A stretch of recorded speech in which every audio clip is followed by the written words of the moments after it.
اسی طرح سے عزیزان گرامی، نماز کے ساتھ جس چیز کا تعلق جوڑا جاتا ہے وہ صبر ہے۔ صبر کے معنی ہوتے ہیں برداشت کرنا، قابو پانا، ثابت قدم رہنا، اور حکم دیا گیا وَتَوَاصَوْا بِالصَّبْرِ وَتَوَاصَوْا بِالْمَرْحَمَةِ، ایک دوسرے کو صبر کی وصیت کرتے ہیں اور ایک دوسرے کو پیار محبت کی وصیت کرتے ہیں کہ میاں پیار محبت سے رہو۔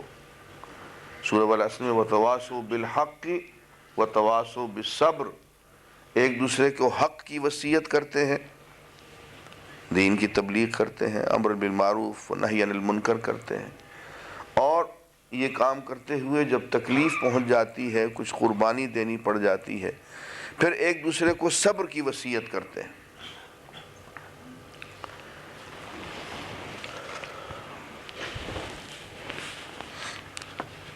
اسی طرح سے عزیزان گرامی، جو صفات مومنین میں پیدا کی جاتی ہیں ان میں ایک بہت اہم صفت جو ہے وہ اخلاص کی ہے اور احسان کی ہے۔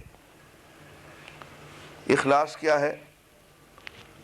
اپنے آپ کو اللہ کے لیے خالص کر لیا جائے کہ بھئی اب جو ہوگا صرف اللہ کے لیے ہوگا، اب زندگی کا ہر عمل اللہ کی خاطر کریں گے، یہ اللہ کے لیے خالص کر لی، غیر کی ملاوٹ کو ہٹا لیا۔ فرمایا ان اللہ لا ينظر الى صورکم و اموالکم ولکن ينظر الى قلوبکم و اعمالکم، اللہ تعالیٰ تمہاری صورتوں کو اور تمہارے اعمال کی طرف نہیں دیکھتا، بلکہ وہ دیکھتا ہے تمہارے دلوں کو، تمہاری نیتوں کو، اور پھر ان نیتوں کی بنیاد پہ تمہارے اعمال کو۔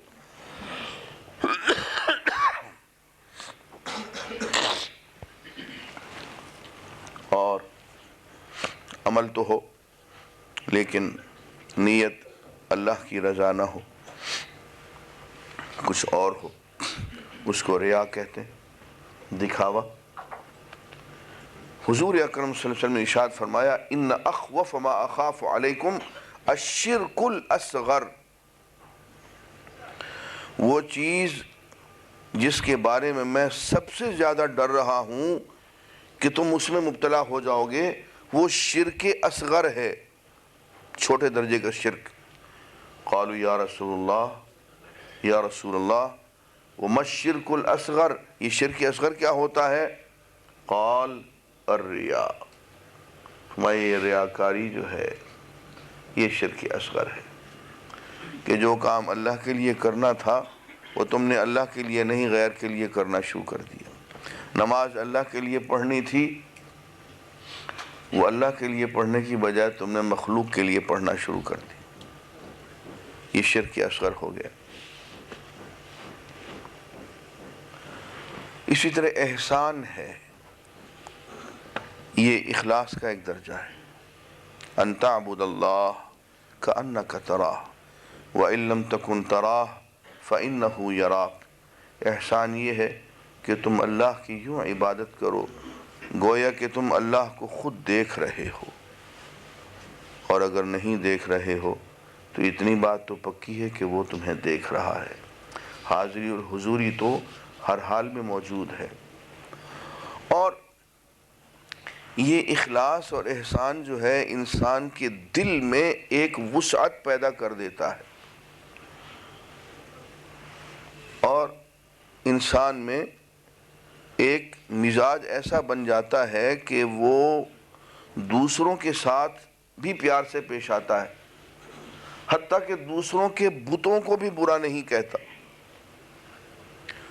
جھوٹے خداؤں کو بھی برا نہیں کہتا، اور حکم دے دیا وَلَا تَسُبُّوا الَّذِينَ يَدْعُونَ مِن دُونِ اللَّهِ فَيَسُبُّوا اللَّهَ عَدْوًا بِغَيْرِ عِلْمٍ، دیکھو تم جن لوگوں کو یہ اللہ کے سوا غیروں کو پکارتے ہیں، جو ان کے جھوٹے معبود ہیں، ان کو گالی والی مت دینا، نتیجہ کیا ہوگا؟ یہ تمہارے سچے خدا کو گالیاں دینے لگ جائیں گے، دشمنی میں آ کے، ضد میں آ کے۔ تو ایک ایسی کیفیت اخلاص کی، احسان کی، کہ اس میں ایک وسعت مشرب آ جاتا ہے، اب میں ان لوگوں سے پوچھتا ہوں جن کا سارا مشرب جو ہے وہی ہے کہ دوسروں کو گالیاں دو، بھئی وہ تو اللہ تعالیٰ تو جھوٹے خداؤں کو بھی گالیاں دینے سے روک رہے ہیں، کجا یہ کہ تم ہر ایک کو گالیاں دیتے چلے جاؤ، یہ کہاں کا دین ہوگا؟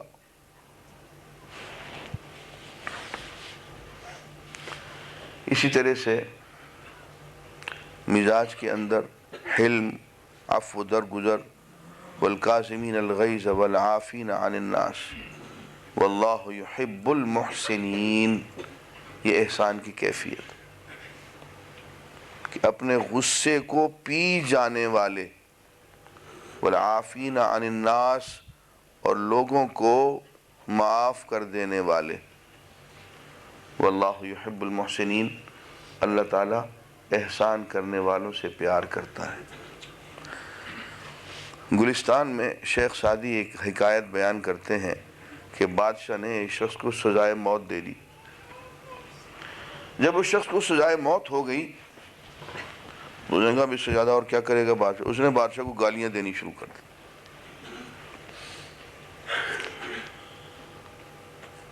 بادشاہ نے سنا کہ یہ کچھ بول رہا ہے تو درباریوں سے پوچھا کہ یہ کیا کہہ رہا ہے؟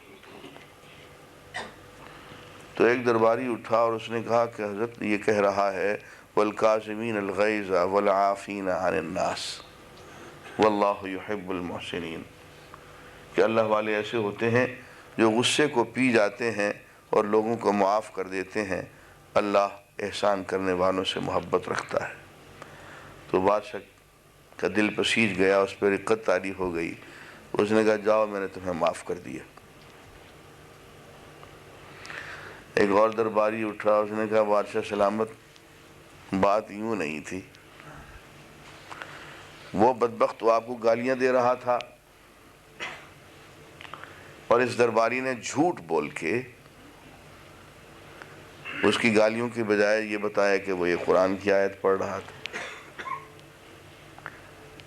تو بادشاہ نے کہا کہ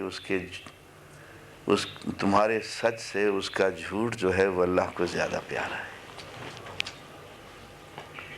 جو تم نے سچ بولا ہے نا، اس سے اس کا جھوٹ اللہ کو زیادہ پیارا ہے۔ تو یہ حضرت امام حسین کا واقعہ ہے کہ ایک خادم نے نہانے کی وہ تیاری کر رہے تھے تو گرم پانی کھولتا ہوا لے کے آیا اور اس نے رکھنے کی بجائے اس کا ہاتھ ہلا اور سارا گرم کھولتا ہوا پانی امام حسین پہ ڈال دیا۔ اس نے، وہ غلام تھا۔ امام حسین نے اس کو غصے کے عالم میں دیکھا، تکلیف پہنچی، تو اس نے یہ آیت پڑھی والکاظمین الغیظ والعافین عن الناس۔ تو آپ نے فرمایا میں نے غصے کو ضبط بھی کر لیا اور تجھے معاف بھی کر دیا۔ اس نے کہا واللہ یحب المحسنین، اللہ احسان کرنے والوں سے پیار کرتا ہے۔ تو آپ فرمایا جاؤ میں نے احسان بھی کر دیا، تم آزاد ہو، آزاد بھی فرما دیا اس کو۔ یہ ایک مزاج ہے اہل اللہ کا، نماز پڑھنے والوں کا، زکوٰۃ دینے والوں کا، روزہ رکھنے والوں کا۔ لیکن یہ مزاج اس وقت بنتا ہے جبکہ نماز محض ایک ریچول نہ ہو، زکوٰۃ محض ایک رسم نہ ہو، روزہ محض ایک ہیبٹ نہ ہو، ایک ریچول نہ ہو، ایک صورت نہ ہو۔ جب ان عبادات کی ہم صرف صورت تک محدود رہ جائیں گے تو ان کے اثرات مرتب نہیں ہوں گے۔ اثرات اس وقت مرتب ہوں گے جبکہ ان عبادات کی صورت سے آگے بڑھ کے ہم اس کی روح اور اس کی حقیقت کو بھی پالیں۔